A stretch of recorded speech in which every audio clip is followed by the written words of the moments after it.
దోస్తులు ఈ వీడియోలో హెమ్మింగ్ బ్లౌజ్ హ్యాండ్స్ హెమ్మింగ్ చేయడానికి ఎలా కుట్టుకోవాలో చూద్దాము. ఫస్ట్ ఒరిజినల్ పీస్ లైనింగ్ రెండు తీసుకోవాలి. తర్వాత పావించి మలుచుకొని కుట్టుకోవాలి. మళ్ళీ దూరం కుట్టు పెట్టి 1 ఇంచ్ మలుచుకొని మళ్ళీ కుట్టుకోవాలి. దూరం కుట్టు మళ్ళీ హెమ్మింగ్ చేసిన తర్వాత ఇప్పుకోవాలి. దూరం కుట్టు పెట్టి కుట్టుకుంటాం కదా, ఆ కుట్టు హెమ్మింగ్ చేసిన తర్వాత మళ్ళీ ఇప్పేసుకోవాలి. నీట్గా ఉంటుంది.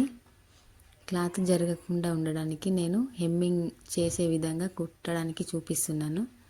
చూడండి, ఈ హ్యాండ్స్ కూడా అదే. ఫస్ట్ పావించి ఒరిజినల్ పీస్ లైనింగ్ రెండు కలిపి కుట్టుకోవాలి. తర్వాత మళ్ళీ 1 ఇంచ్ దూరం కుట్టు వేసి కుట్టుకోవాలి. పావించు చిన్న కుట్టు పెట్టుకోవాలి. 1 ఇంచ్ దూరం కుట్టు పెట్టి కుట్టుకోవాలి. హెమ్మింగ్ చేసిన తర్వాత కుట్లు విప్పేసేయాలి. చూడండి ఎంత నీట్గా వచ్చిందో. ఈ వీడియోని లైక్ చేయండి, షేర్ చేయండి, సబ్స్క్రైబ్ చేయండి.